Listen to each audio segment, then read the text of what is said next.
নমস্কার, welcome back to Puja's blog. আশা করছি সবাই আপনারা অনেক ভালো আছেন, আমরাও খুব ভালো আছি। আর এখন বাজে ঘড়িতে 6:30। আমি কালকে রাতের বেলা 11:30 পর্যন্ত কাজ করতে করতে আমার ছেলে ঘুমাচ্ছে না বলে ঘুমিয়ে পড়েছি। সব মাল এইভাবেই পড়ে রয়েছে, এইভাবেই রেখেছি, গুছাইনি কিছু। এখন মালগুলো কাটবো।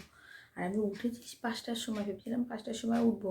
উঠে আমার ছেলের খিদে পেয়ে গেছে, ফিট করানোর পর আমার এত ঘুম পাচ্ছে, উঠতে ভালো লাগছিল না। দিয়ে তারপরে এখন গিয়ে উঠলাম, উঠে এই মালগুলো সব কাটবো। কাটার পরে তারপরে গিয়ে ঘরের সব কাজে হাত দেবো। চলুন তাড়াতাড়ি কাজগুলো করে ফেলি।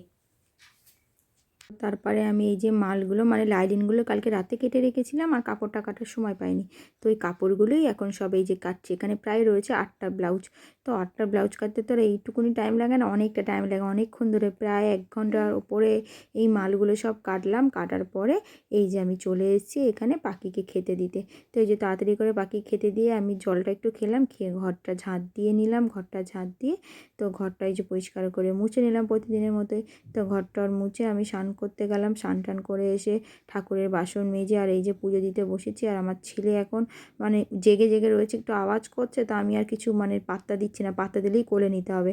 তো তারপরে তাড়াতাড়ি করে এই যে এখানে ম্যাগি করতে চলে এলাম। আর ওই যে ওকে এখানে রেখেছি, রেখে ম্যাগি ট্যাগি খাওয়ার পরে ওই যে পাশের গ্রামে যাব, তো শাড়িগুলোকে পিকো করতে বসেছি। এখানে টোটাল 4-5টা শাড়ি ছিল। তো সেই শাড়িগুলোকে তাড়াতাড়ি পিকো করলাম। আর আমার ছেলে একটু হিসু করেছিল, গিয়ে প্যান্টটাও একটু চেঞ্জ করে দিলাম। দিয়ে বৌদিদের বাড়িতে যাবো বলে এই যে তাড়াতাড়ি করে মাল করতে বসেছি।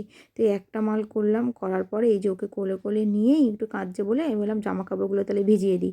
তো জামা কাপড় ভিজিয়ে টিজিয়ে দিয়ে আর পাশের গ্রামে যাবো বলে রেডি হয়ে গেলাম। এখন আমার ছেলেকে আমি দিয়ে এসেছি বৌদিদের ঘরে।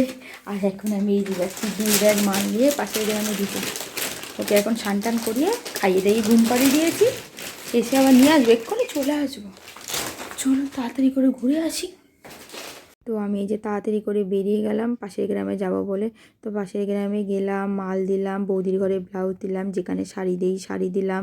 দেওয়ার পরে একটু দোকান করে তারপরে গিয়ে বাড়ি এসে আর এই যে আরও কাজবাজ করে দুপুরে রান্না করলাম। রান্না বলতে ভাত করেছিলাম, অমলেট করেছিলাম। আর কালকের ওই যে লোটে মাছ ছিল, তো সেই লোটে মাছের তরকারি দিয়েই ভাত খেয়ে নিলাম। তো ভাত টাত খেয়ে জামা কাপড়গুলো ঠিকভাবে ধুয়ে নিলাম, ধুয়ে টুয়ে নিয়ে আর এই যে মেলতে চলে এসেছি। আজকে এত হাওয়া দিচ্ছে যে জানলাটা খোলা রয়েছে, ওখানটা দাঁড়ানো যাচ্ছে না একদম। তো তাড়াতাড়ি করে জামা টামা মেলে এসে একটা পার্সেল এলো, সেই পার্সেলটাই আপনাদের সাথে শেয়ার করলাম। শেয়ার টেয়ার করে আবার ব্লাউজ একটা করলাম। তো এখন বিকেল হয়ে গিয়েছে, তো বিকেলবেলা আমি এই যে চা করতে এসেছি। চাটা করার পরে আবার একটু কাজ করলাম, কাজ টাজ করে আর এই যে এখানে রান্না করতে এসেছি। রান্না বেশি কিছু না, ওই চিলি চিকেন করলাম। চিকেনগুলো ছিল তো ভাবলাম একটু চিলি চিকেন করে নিই। তো এই যে চিলি চিকেনে ম্যারিনেট করে ভাজাটা বসলাম। আমার ছেলে এখন ভ্যা ভ্যা করে কাঁদছে।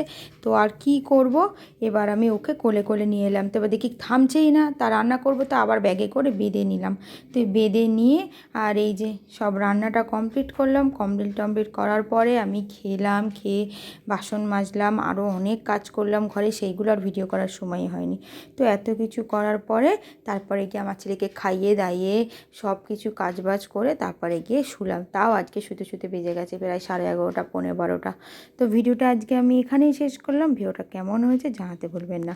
ভালো লাগলে লাইক কমেন্ট শেয়ার করে অবশ্যই আমার পাশে থাকবেন। ধন্যবাদ।